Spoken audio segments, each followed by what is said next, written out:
Everybody has a story, and every story needs to be heard. On this podcast, we are talking with each member of the General Conference Leadership Council. I'm your host, Alyssa Truman, and this is A&N Profiles.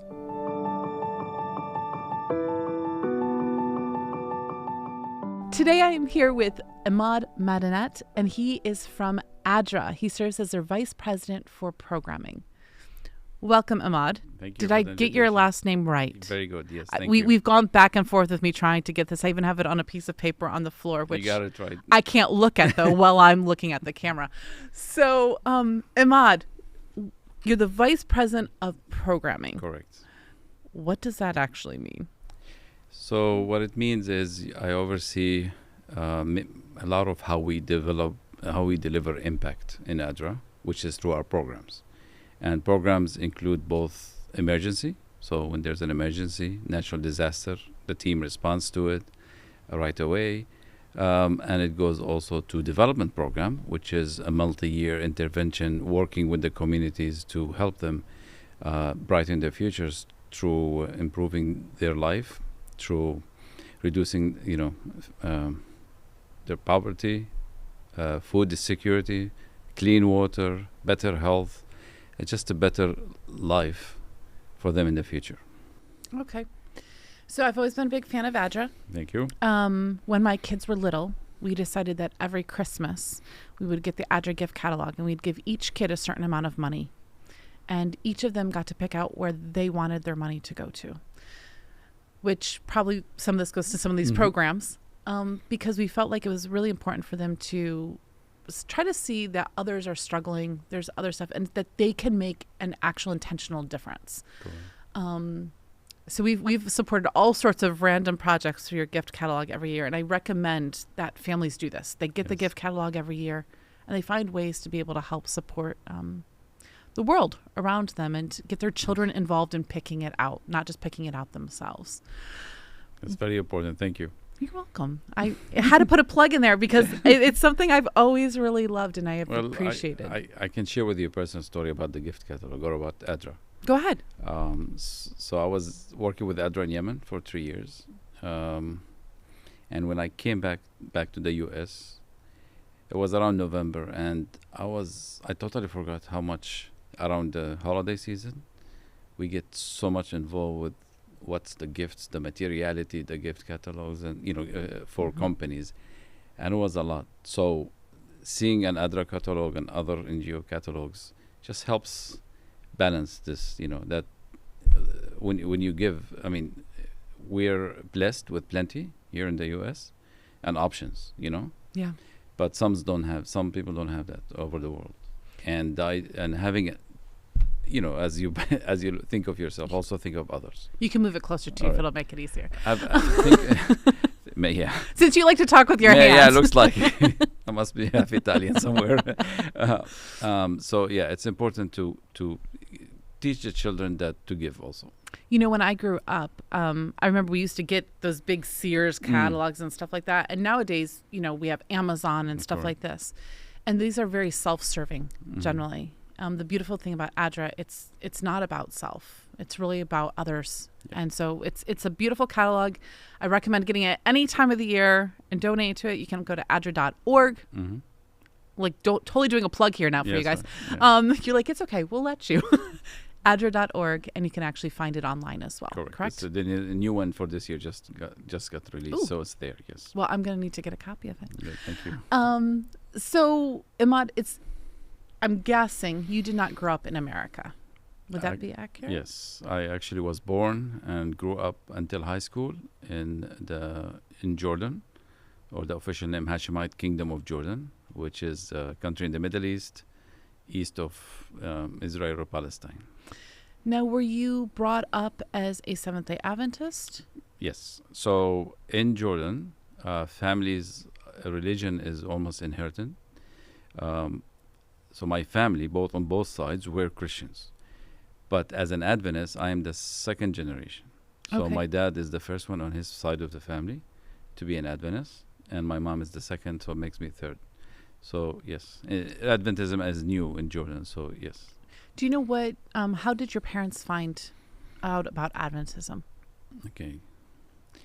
My dad lived in the south of Jordan, in a small town called Kerak, and there was an Adventist missionary that came from Egypt, and my dad was one of the first ones to join the church, I think in the 1940s. He's gonna kill me for it if I missed it. My mom, my mom. We won't tell. That's Oh wait, he heard. My mom is second generation, so my grandmother, converted from I think Roman Catholic to Adventism through a missionary also. Okay. So she's one of the one of the first Adventists in Jordan that are from Jordanian nationals. Okay. And then she raised all her family and us as Adventists. So let's talk a little bit about the church in Jordan, just because most people probably couldn't even pinpoint Jordan on a map. Let's be fair. So they probably won't even know where Jordan is, let alone understand the church and the stuff. So you've been brought up as an Adventist, but this country is not like known for its Christianity as being the primary religion.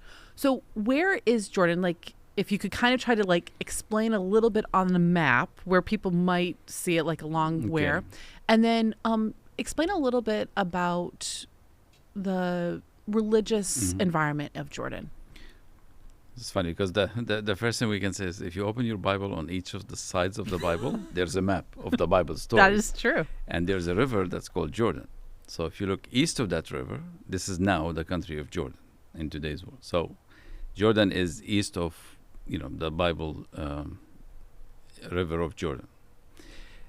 So obviously the Christianity, probably not in the form we know today, but the birth and the Christian stories and the Jesus stories, the baptism site, and it's all in Jordan, in current Jordan, which is shared between Jordan and the Holy Land area, which is Palestine or Israel.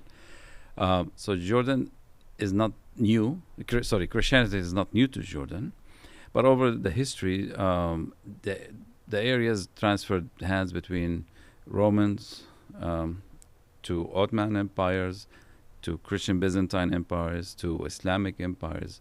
So where we are now, within Jordan, and you can't talk about Jordan without talking about the whole region, the Arabic world. But let's focus on Jordan. Jordan is probably majority is Muslim, Sunni. There is, I would say, 8 to 10% of Christian that are Jordanians that remained over the years there, partly because the Islamic governments that came protected Christians and gave them a special status. So they remain part of the fabric of that society. Jordan is tribal, so the Madanat is known as a tribal or clans that form alliances, and one of the values of these alliances is to protect other people within your territories. So Christians were protected by other Muslims that other tribes who may be Muslims, and they respected each other's religion. So both Muslim and Christian really coexisted fine in Jordan, and the Hashemite family that ruled Jordan made sure that continues. So that's the story. So yes, we were a minority in terms of Christianity, but I felt like a citizen in Jordan. So there's a level of, I would say, peaceful coexistence, respect, and yes. That's very nice to hear, because I think a lot of us, especially with there's a lot of stuff that goes on in the Middle East, we don't really understand what it is like. Correct. Especially we're Americans. Me, I'm an American. I have not traveled over there, so there can sometimes be misunderstandings of what things are really like. Doesn't mean that it isn't hard in some areas, but so I would guess then that you have interacted with people of other faiths much of your life and stuff. Do you feel that growing up in Jordan helped give you a broader world view when it comes to, what your current job now is, working on this world stage? For sure. I think being in Jordan and being part of this regional, just being exposed to a lot of the forces in the region and history. And Jordan has a lot of history, as I started to mention. And I was both from a religious, from reading the history of the Bible stories and being in Jordan, I was myself interested in history, so I read a lot of history, and part of that, my interest in history was also when I was young, collecting stamps and coins. So I was always curious I also collected stamps. Yeah, they're probably stuck somewhere in the cabinet. But that helped, or that intrigued me to be curious about where the countries they come from and read about it and linking cultures. And so that was my curiosity, is what helped me. But then as I joined ADRA and started traveling, yes, that just helped expand my... So let's talk about your childhood years a little bit. So you're brought up in Jordan. You said the southern part of Jordan? I was in Amman. I grew up in Amman. My dad's family are from the south. Okay. So tell us a little bit about your childhood. Where did you go to school? What was it like going to church? Just a little bit about your childhood. All right. So when I opened my eyes to the world, in Jordan, the church has two schools, two secondary, from kindergarten to secondary. So I grew up in that school. I went to school in the Adventist school, which was 10 minutes away from my home. So the Adventist church in Jordan is small. You have one church that everybody goes to. You don't have, multiple churches. And it's because it's, like I said, it's clan, family type. There's a lot of families, are in the church. So the small community always comes together on Friday night actually, and Saturday, and we come together, and a sense of community within the Adventist. So it was both the church and the school next to each other, and actually more than that, it was more the Adventist Community Center in a way for Jordan. So I grew up in a very small community of Adventism church. My dad was the principal at some time, and my aunt was a teacher. So everything, yeah, how it's it very goes. familial here. So I grew up in Adventist. I did go to be with my dad in Saudi Arabia for 1 year, and then we came back. But until high school, I was in the Adventist education system in Jordan. Now, you said you guys would get together on Friday night and Sabbath. Yeah. So this, again, where I grew up here, it's very much you kind of show up for church and then you leave as soon as church is over. Is the way that you do Sabbath different in Jordan? It wasn't much different than what we do in the U.S. here. Okay. There may be an element of more spend time after catching up with people and all that. But every now and then there'll be a potluck or an event that we come together. But I didn't feel it was a major difference when I came here. Okay. So you went to Adventist schools. How big are the Adventist schools? So the Adventist school in Jordan, the one I went to, Amman Adventist School, was one of the when I was there, I'd say in the 1980s, was the first school that has boys and girls together. So in the co-ed. It was unknown in the Middle East or in Jordan to have those kind of schools. I think there's more now of it, but male and female go to their own school, separate, school for boys. So Jordan was the first one. So we were probably around 300 people or 300 students at some point, and then there was a change in the regulations that reduced the number of students only to within Adventist communities or people who choose to allow their children to co-ed, but then it opened up after that. So I think right now it's around 100, 150 for the all grades. Yeah. So do you have any special experiences or anything that you remember specifically about your grade school years that you really enjoyed? Well, I mean, it's the friendships that you made, that you till now. And thank you, Facebook. We reconnected. It was weird to reconnect with some of your friends that you haven't seen for so many years. It's good memories. This is because we're small. Whether it's basketball or soccer or just the little incidents we had around the school. So, yeah, there's anything special. Just a sense of I belong to a community. It wasn't just a school. It was a family. Yeah, it's a family.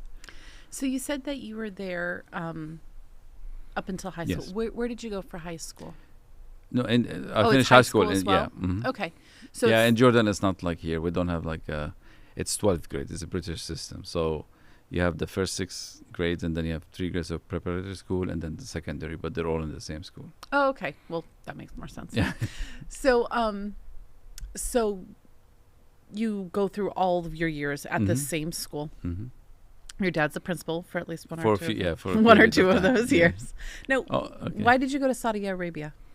Oh, my dad. So my dad found a job in to go and be a Arabic teachers to uh, American Foreign Service personnel or American workers in the Aramco, which is the Arab American oil company. Okay. So he was working there, and the last year of his assignment, he was allowed to bring the family, so we went there with him. Okay. So, what did your mother do? Until I left high school, she was taking care of us. We were 4 boys. 4 boys. Yes. Where do you land in that? The first one. You're the oldest. Yes. Oh, that explains so much. You Okay. may want to explain that to them. Yes. So you had four brothers. Mm-hmm. Three brothers. 3 Yeah, brothers 4. and a sister. No, that's it. Oh. All four together. Okay. Yeah. Okay. Yeah. All right. So, you all went to school and wherever. So then, where do you go to college from Okay. here? So the first year I came to Tacoma Park, where every Adventist comes from overseas.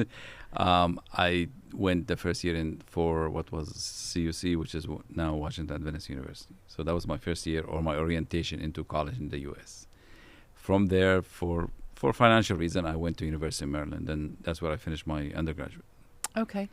So CUC, or Columbia Union College back in the day, which is now Washington Adventist University. Yes. So that's the Adventist University here, Tacoma Park. local to the General Conference. So when you were coming over here, what did you decide that you want to do for your career? What was your degree field going to be? Of course, culturally, everybody praises or aims that their children become a doctor or engineer. But I came with the intention to be pre-dentist. That went out of the list quickly. How long did that last? Probably the first year. And then I landed with biochemistry, which I finished biochemistry in my bachelor's, because people said all pre-med or all pre-dental should have a major to fall back into just in case, so which ended up being true. So. Like it became true. Yeah. So biochemistry, what about biochemistry seemed exciting to you? What made you go that way? So I'm a curious person, so I think the science, the curiosity of what's behind creatures and just science, analytics. So I'm very curious and analytic. So it's the analysis. And in Jordan, the high school. So we go back to high school. The high school in Jordan, in the high school level, you have to choose a track. So one is scientific and one is more literature. So scientific, like math and science, was mine, and I excelled at it. So it was kind of a natural continuation of it. Yeah, that's something that I did not realize until I started interviewing enough people from other countries. I've never understood that there was like these track kind of things in other countries, and I kind of love it because here we get such a general education, but it doesn't allow us to really lean in and learn in different areas. But I think culturally the U.S. is more about choices. So I think the culture here is individuals have to make more the choices rather than kind of be led where they want. So there's that. Well, there's that. Okay. But I could make a choice to go literature-based, right? I mean, it's still Options, a choice. You have to go. Yeah. But all right, so then you go to the University of Maryland. You finish this biochemistry degree. What was your plan? What did you want to do with this? Well, a struggle to finish. So when I finished, it was a celebration. I finished my degree. What was the struggle? It was towards the end. It was getting tough with a lot of things happening in my life around, So my brothers were joining me. I was managing a house, renting out. So I was doing a lot of non-college related and working. So I was just busy. And coming towards the end of the year, I passed. So I got everything out. I passed everything, but it wasn't as easy as I'd like. I was always, in the top 3 in my class. So it was a struggle to keep up, but worked hard at it, and made it. So we finished, and then I did work with it in a biotechnology lab on campus. So I was joining a lab, and then while I was at the lab, I had to make a choice. Most biochemists, if they're not continuing with the pre-med track, they do a postdoc, like become researchers or scientific, which is going to took a lot of dedication and time. In the lab and on campus, you finish your master's and PhD, and I was working with postdoc students and realized this is not what I want. I did the job, and I talked to my professor who sponsored me. I said, I'm beginning to feel this is not for me. it's not my future. So he said, okay, what? So he said, thank you for acknowledging that, being self-aware. We don't want you to be a liability here. Well, how can we help you? So the way they help is because I was on campus, the center sponsored my master's degree. So I ended up finishing an evening kind of adult master degree in international management finance. So that's a kind of a Yes, leap. yes. We went from biochemistry to international. So I got my biochemistry, good, and then that's more international management finance is probably more where I wanted, like more interest. It's not about I didn't pass because of grades. I passed because I like the topic. So, what appealed to you about that?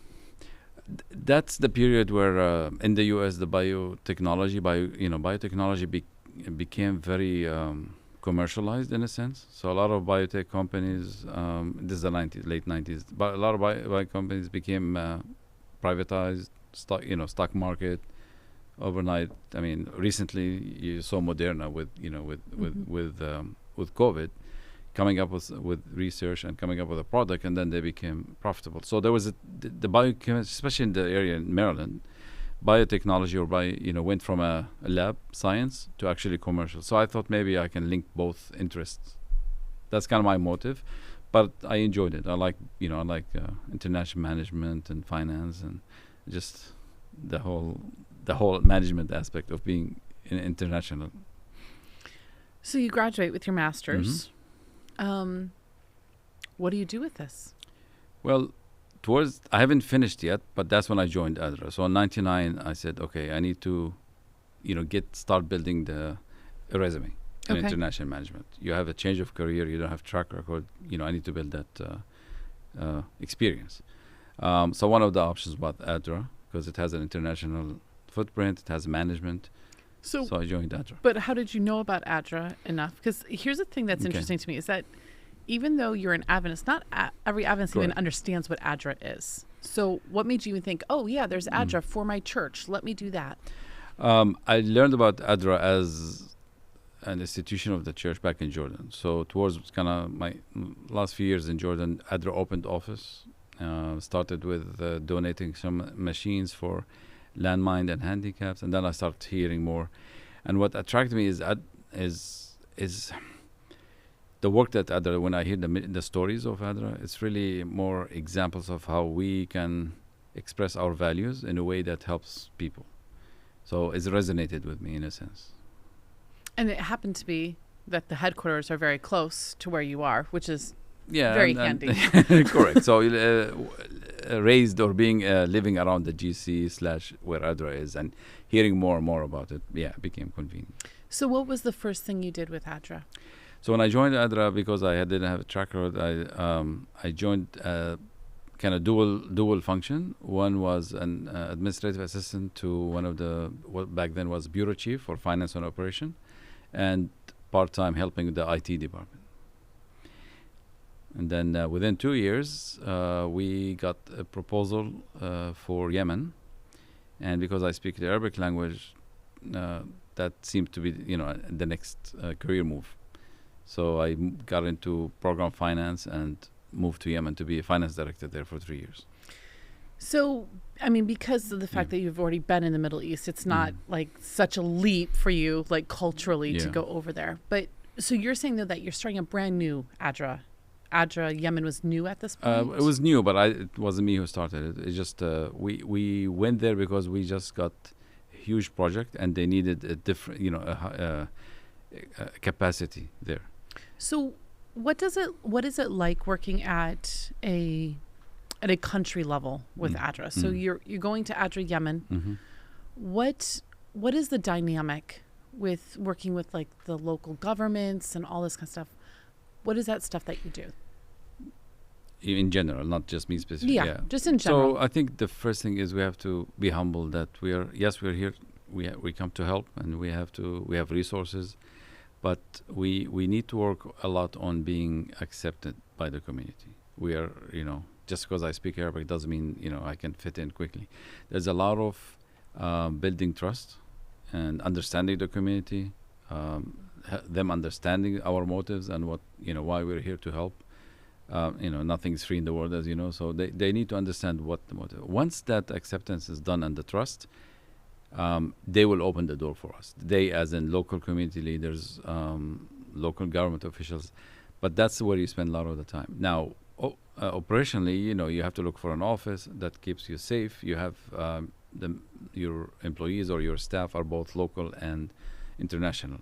So, a country like Yemen, you look for safety, security, housing, logistics, some vehicles, and the next thing is to start looking for donors, local and international, who want to help you, who want to give you those grants so you can implement your projects. So what kind of projects did you work on in Yemen? All right. So when I went there, the three main ones. One that was already it's a USAID child survival project. So that was ongoing in a very remote coastal area that much needed. So that project was meant to help women who are, in childbearing age and children survive the hardship they're going through. So from malnutrition, from clean water, from safe birth, and help the community just, both the women, the mothers, and the children survive that, their environment. So I want to talk about the other two, Yeah. but I want to talk about Yes. this a little bit. In what ways does ADRA, you in particular, how do you guys help families in this? So we have no clean water. We're having, it's not safe to bear children. Yes. How do we practically help? How are you practically helping in Yemen? So we bring solutions on paper, but we have to design the project with the community. It's talking to we go through. There's a process, of course, for project design and submission proposal, but in general, you after you get accepted, you meet with the communities. What is your issues? What resources? What's your capabilities? There may be water, wells. Why aren't you using? Why aren't they safe? A lot of engagement with the community to come up with solutions, and then working with them to come up with options. So some is, okay, why do women who have children die during birth? And it could be as simple as it takes 2 hours to get to a health clinic. They don't have trained midwives in the community. So looking for what's missing and trying to work with them to find solutions. Very local, very, in a way customized to their needs and what they have. Because the idea here is not to just give them those solutions and then we leave and the solution leave with us. They in a way we need to leave them with a better situation and the solutions remain with them. Well, it also makes certain that you understand what the real need is. Because if you just find out, well, there's a well here, well, we could just do this. Well, the problem is actually that they're having to walk huge distances. When you understand the real need, the behind the need, you can actually help the community in a much more powerful way. And you can only do that when you talk to the people. And you have to understand the barriers. There's cultural norms that each community will have that you probably don't know, and who are the ones making the decisions.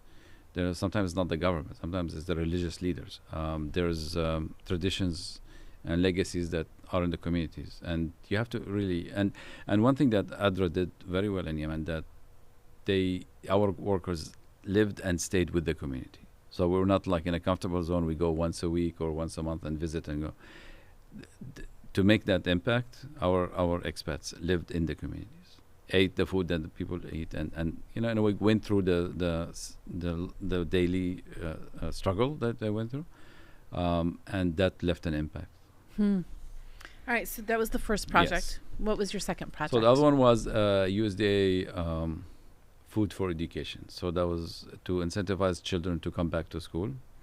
Was giving families some ration to compensate for the children not being available to do the work or go fetch water. So that was a good one. That was a 3-year project.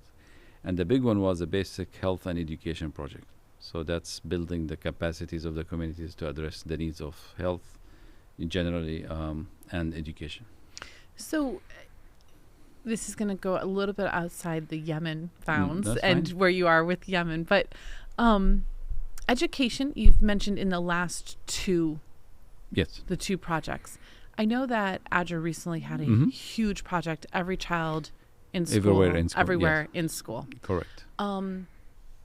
Is education globally a much larger problem than maybe we would understand it to be? It is.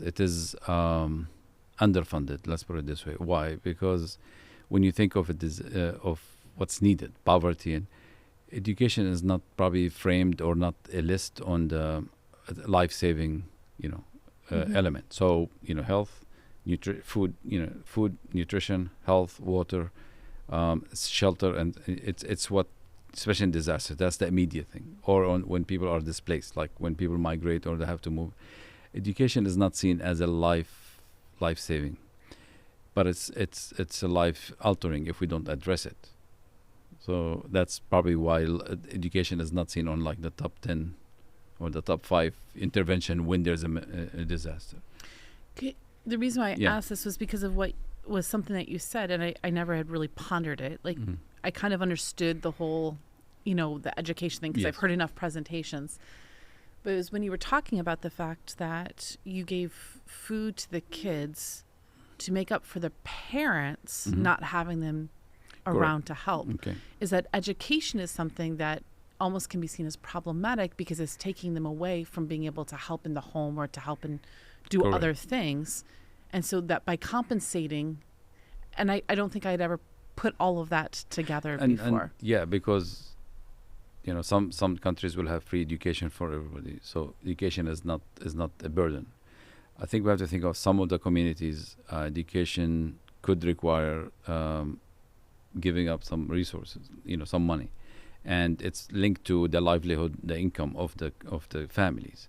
So if the head of the household or families have to make have limited resources, and to have to make options, probably education is not the first thing they will put their money in. Just food on the table is the first thing, water, and maybe the health. So it's not seen as, like I said, it's not, probably families don't prioritize it until they have some excess income or their livelihood increases. Then we can influence and we can motivate them to send their children to school. Now, we don't want to generalize because there are some individuals who see the value of education to better the life of their children, and they prioritize that. They sacrifice, and we hear stories, even in the U.S., working extra hours or working 2 jobs just to make sure the children go to school. You invest in your children, and we all do it, but sometimes when you have to make choices, it's hard. So you were over in Yemen. What did you do when you came back? So I came back, in the first year I spent doing an internal audit here with ADRA, and then after that I went to being a senior program finance and compliance. What does that exactly mean? So the internal audit is because we receive funding from institutional donors, not just private donors. It comes with its own regulations and compliance. So we have to make sure things are done according to what the donor has outlined in the agreement. So the internal audit selects certain projects once a year and make sure that everything is done according to the terms of the agreement and addresses any issues. That's the internal audit. It's more like inspectors to make sure that we're staying in line with what the donor wants. Because being a good steward of these resources help us get more funding. The program finance side is more the preventative side of things. So we work with the country offices to help them understand the regulations, what is required. Example is you need 3 quotes when you buy certain commodities. Just as an example. So we just help them build their capacity to be able to pass the inspection test. Okay. How many country offices are there? Do you know? In general, the last licensed offices, 117. Okay, so, and generally they each represent like a country or yes, region, 117 right? independent offices of ADRA globally. Now, why I hesitated, because they range from a 1-person department to 300 plus people in an office. So where would one person be? Can you say? I can't think of it. Like probably some in the Caribbean, maybe in South America, South Pacific. Okay. Where there's not too much disasters or there's not too much interest from institutional donors. Got it. What about 300? Yemen, Madagascar, DRC, could be Chile, all over the world. Yeah. Okay. So I'm going to ask, does a woman ever enter your life? Do you have a special someone? Yes, I am happily married. Happily married? Yes, of course. So when did she enter into the story? Okay, so I knew about my wife because her sister married my best friend from high school, from Jordan. Okay. So because this community, as I said, the Adventist community is small, so they start introducing us to each other. So the first time I saw her was summer of '98 or '99. I'm gonna pay for this. I As think, long as you know what year you got married. No, I know that's that. the And I'll important tell you in a one. minute. So the summer of '99, we met in the summer in person, and then things worked out, and I think God was leading, and we married May 1, 2000. Okay. So since I don't know exactly the timeline, was she over with you in Yemen? Yes, she came with me. Yes, because I went to Yemen 2002 to 2006. Okay. So yes, she was willing to come with me. Yes. What is that like to go into countries and serve in a development, For her, capacity? you mean? Yeah. What is it like as a family? It varies, but Yemen is a conservative. So unlike, so my wife's from Egypt, so we're familiar with the Middle East and Arabic culture. But Yemen is a beautiful country and beautiful people, but tends to be more conservative. Very, in some areas, you can actually live some of the Bible stories of the conservative. They kept a lot of the tradition, the tribal. They have norms that you have to be willing to adjust to. So knowing that, we knew what we were getting into. But over time, especially with a kid with us who's growing, it needed the social network around it. In Yemen, there was no official church. That community, the Adventist community, was not there. The sense of you belong to a community. It became harder as the child grew and became lonely. So I think after 3 years, what is called diminishing return of being there began to impact our feeling, and more for the family than myself.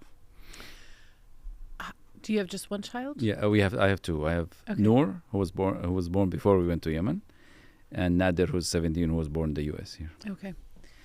Because I wondered how that would be, because Jordan, you seemed to make it sound like it was very kind of like a welcoming, familial kind of community. I wasn't sure how that would work with being in Yemen and what the differences were there. They're all welcoming. It's just you have to adjust to the local context. I mean, for example, like I said, Jordan, Egypt, within our communities, we men and women mix, social mix, no problem. Yemen, you tend to separate men in the quarters and men and women in their own quarters. Okay. Which we have to ask them. They may have enjoyed being no man in the room, They might. You might not be wrong there at times. So you come back over here. You serve this. How long did you serve in the position you? The programming finance. Okay, so I served there. I would say until 2013. Okay. When I became the VP for programs, 2013. Yes. So, as the VP for programs, you said you oversee like all the different programs, but you also are overseeing response to urgent situations, natural disasters, to international disasters. What is that like? How do you find what's happening and know how to react, and how does that emotionally take its toll on you? So it's funny, we say ADRA is the only one that probably get excited when there's an emergency.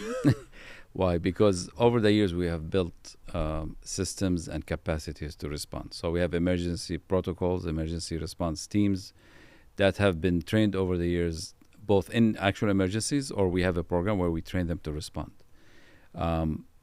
There's a sense of calling or sense of urgency that our team who respond to emergency get when there's a disaster. I mean, the phone, the messaging, everything starts, and the unity becomes. I mean, the team works like a fine machine. I mean, for example, recently in Morocco, we don't have an office there as ADRA, but collectively we were able to, within 24 hours, 48 hours, people on the plane going there.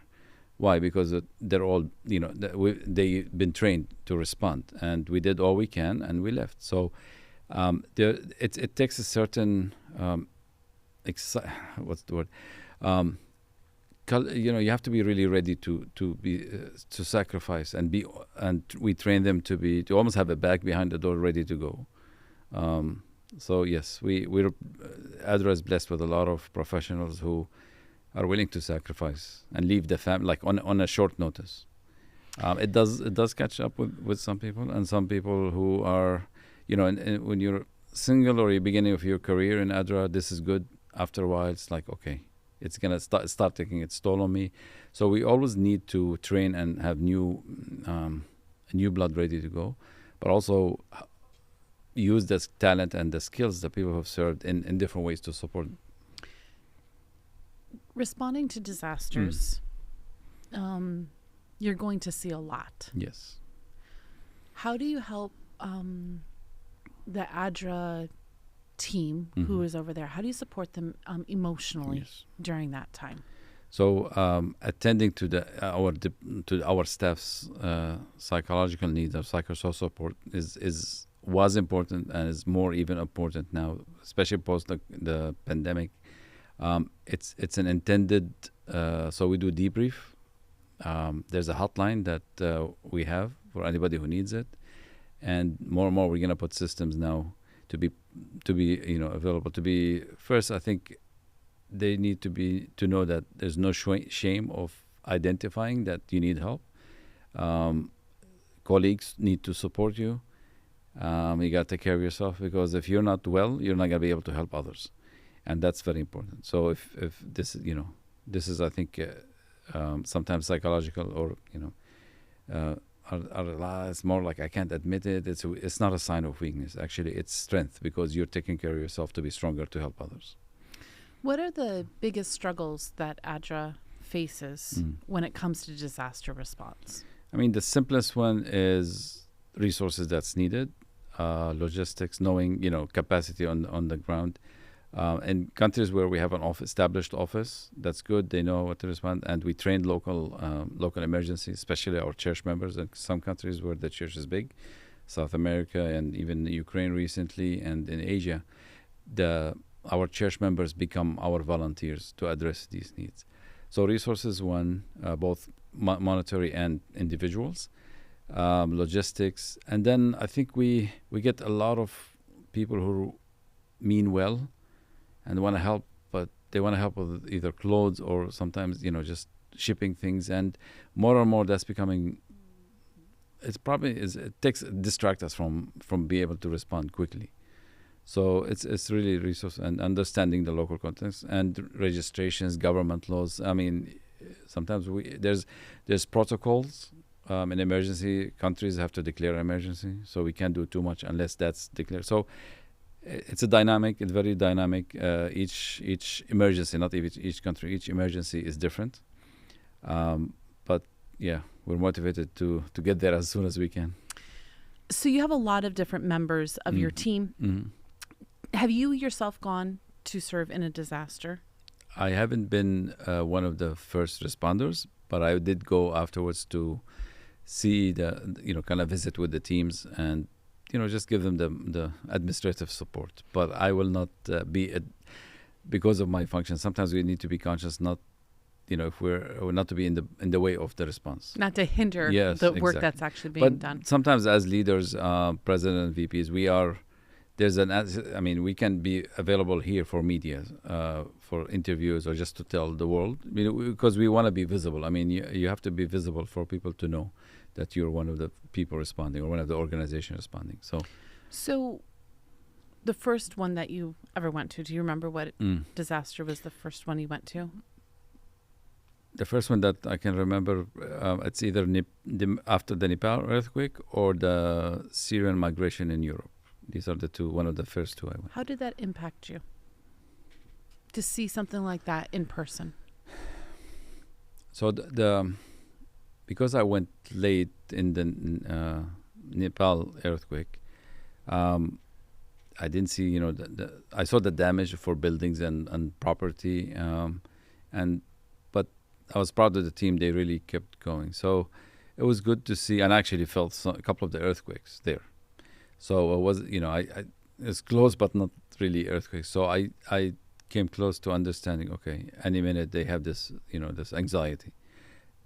And it's almost like they became numb to it. And you don't want to be complacent when there's a disaster, but so it's that's anxious. You're always anxious, but yet you need to respond and move things.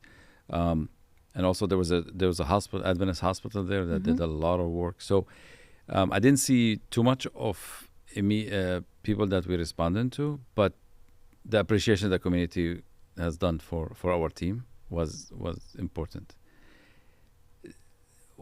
Moving to the crisis, the migrant crisis. So I went to Serbia and Croatia to see the Syrian migrants, and this is in 2015-16. You know, when there was a huge influx to Europe, and just hearing the stories of migrants, and some of them, you know, because of the link to where they come from, so from Syria and Arabic, and you know, there's a kind of cultural connectivity there, and it was closer than yours. It's almost like my families or people are, you know, close to me have been moving. Hearing the stories of, first of all, you know, a lot of women by themselves, a lot of children that their husbands already or their dads already went and they're following them. The sacrifice, I mean, their money was all taken from them to be able to leave the country. And just hearing what it took for them to leave their homes, you know, it really takes a lot for you to decide, I'm going to leave my home and travel by sea, by land, meet strangers, trust strangers, smugglers, you know, and some took advantage of them, and then some felt they ran out of resources to complete the journey. But ADRA and other NGOs were there for them, and they really appreciate it. I mean, they were in camps. They traveled through these old trains through Europe. Our teams really wanted to do as much, you know, and with all the phobia and war, and people worry about what these new, you know, immigrants coming to do and all that. We were there for them. God was working through other people. And these volunteers were sleeping in the camp, around the camps, and addressing their needs. I mean, as simple as a new jacket. You know, they travel through rain. They need a new jacket and food. They're really appreciative. Yeah. I think the first time I saw, like, I read a lot about responses, but the first time I actually saw a video of something was actually during the Ukraine conflict that has been happening. And I saw the border between Ukraine and, I don't remember Poland, which, I think. Probably Poland. And there was just all these ADRA tents set up along, and people, as they were coming out of this country, ADRA was there, physically meeting their needs, giving them food, giving them whatever it may be.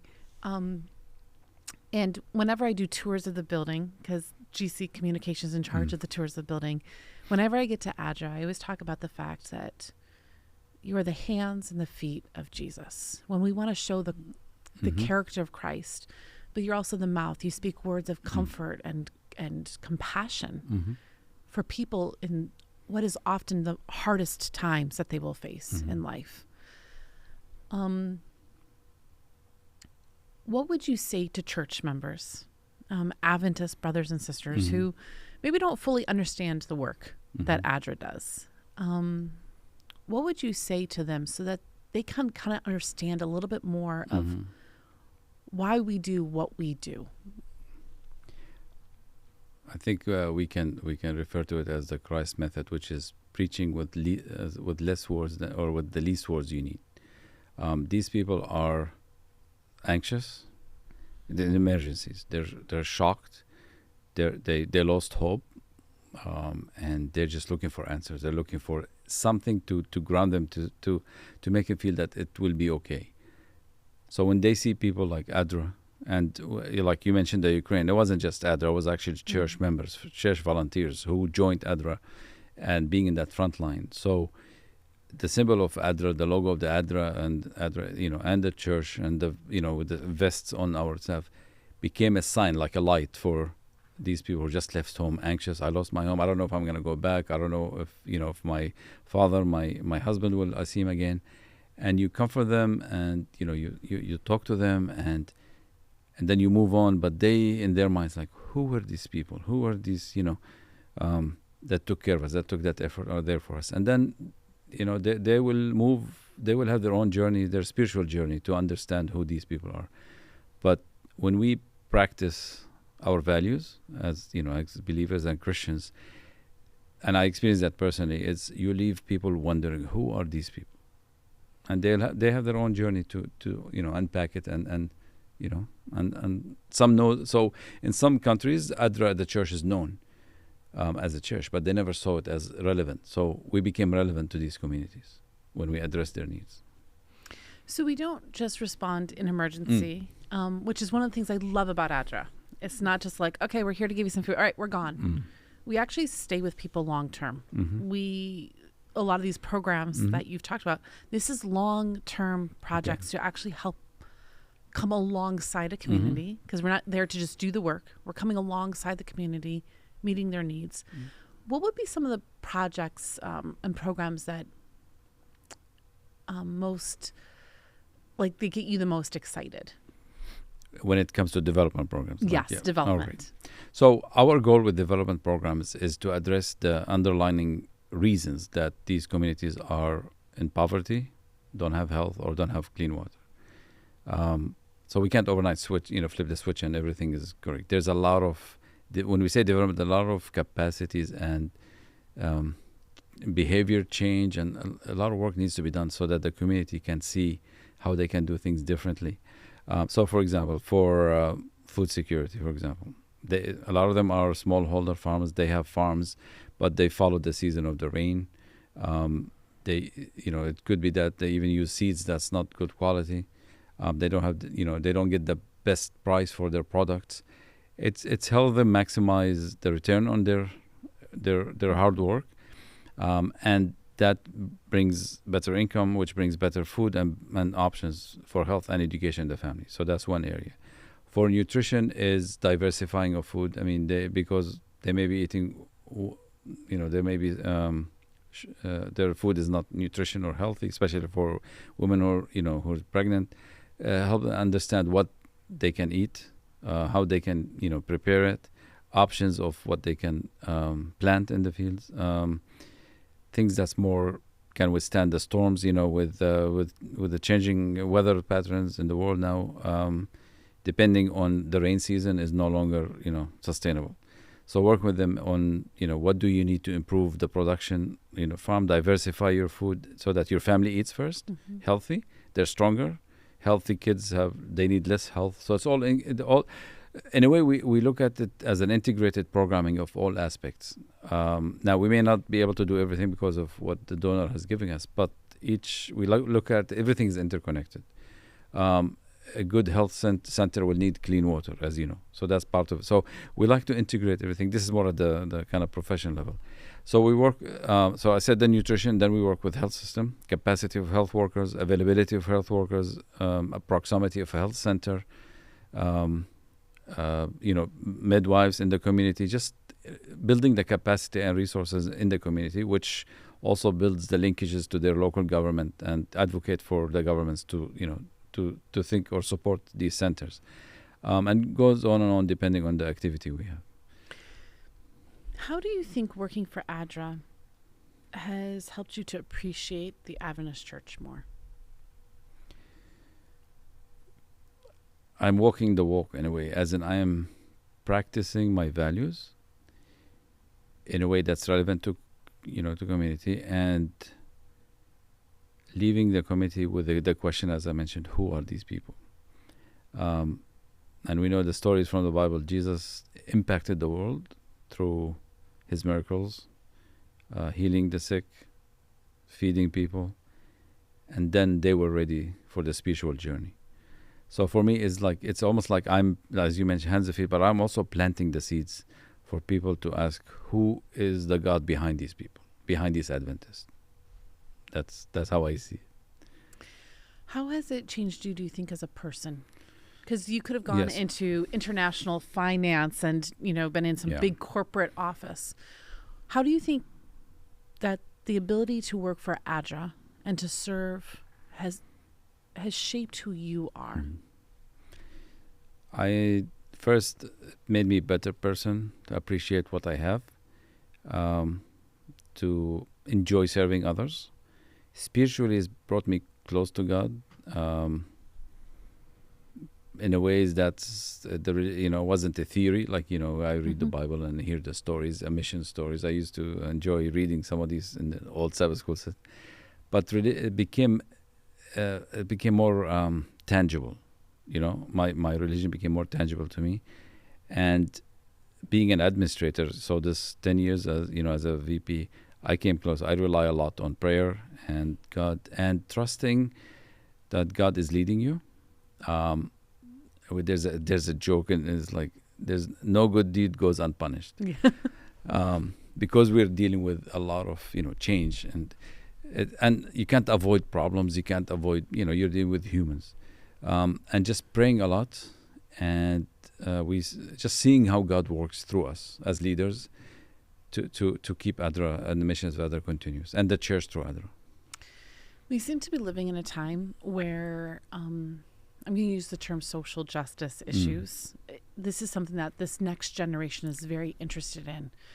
And they don't always want to have everything tied to different things. We want to take care of people. Yes. We want to meet their needs. Mm-hmm. For this next generation of young people that have been brought up Adventist, what words of encouragement would you give to them about why staying in the church and why it would be beneficial to them, why it would help them, and how is the church actually interacting in these ways? What kind of encouragement could you give to those young people?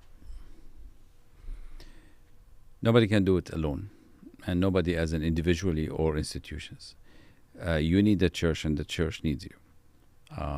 And I know, and even in Jordan, the young people are, they're seeing the ceremonial and the compliance with the church, that kind of. But who's gonna do it if you're not in it? Who's gonna do it? So for young people, it's gonna be hard, and you have to really, have to be self-aware what's important for you. But there's many ways to serve, and the church needs people. You can't run a church without new members. We're humans, and sin has brought death, and we know that. But who's going to continue? The church is growing. The need of spiritual healing and ADRA is increasing, and the church is so diverse. You can you can find the right space for you. You don't have to be a leader. If politics is not your thing, don't be a leader. But you can serve others in different ways. So there's space. But also you can be an ambassador of the church wherever you are. I think that's the other thing. You don't have to be in the church, and I know I'm going to be in trouble for this, but that you through our interaction with people as Adventists, the world becomes more aware of who the Adventists are, the true values, and they will open doors for us. So wherever you are, your identity, the church gives you identity and credibility sometimes when you speak to others. But the church is not the building, and we saw that during the pandemic. The church is the members, and the members become relevant agents of hope to communities in different ways. You don't have to be other. Wherever you are, you may find a group in the church and work with them, and maybe you'll see a different. You become stronger also. My individual journey with God became stronger when I was working for the church. And I think that's something that we don't often think about. It's not just prayer and Bible study that strengthens a relationship. It's really actually service. Mm-hmm. It's because you can have all the knowledge, but if you're not sharing it, if you're not using it, if you're not ministering to other people and their needs, it's just head knowledge. And always keep your eye on you're serving God, not man. You're not. Yes, you want to do. You have to be faithful to the leaders and stewardship of resources, but keep your focus on whatever I do. I'm serving God. I am part of a long chain of people serving. God wants everybody to be saved, and if we can influence one or two people on my journey, you've done already a lot. So it's a ripple effect, Yep. Well, I appreciate you joining me, Imad. Thank you. And we've been talking about this for a while. I've pestered you for a while to get you on my calendar here. And I really actually appreciate it because your story is inextricably linked with the work of ADRA. And so I really appreciate just being able to understand it better. I've worked here in this building for 5 years, and I think I've actually understand it in a much more deep way. And although I gave to a gift catalog for many years, now I understand a lot more of the reasoning behind things, and It was beautiful. So thank you for your time. Oh, thank you for the invitation. Educating me. Thank you. Not my comfort zone to speak. I know, that's okay. But- you did a great job. But like you were asking me what I can do. This is important because it's not about me. It's about God's working through me through ADRA. So, Well, thank you. thank you. We hope you enjoyed this episode of ANN Profiles with my special guest, Imad. If you haven't already, please take a moment to subscribe to this podcast or this YouTube channel, wherever it is you're tuning in today. I don't want you to miss any future episodes. Thank you for spending this time with us, and join me next week as I continue to get to know the life stories of more inspiring people.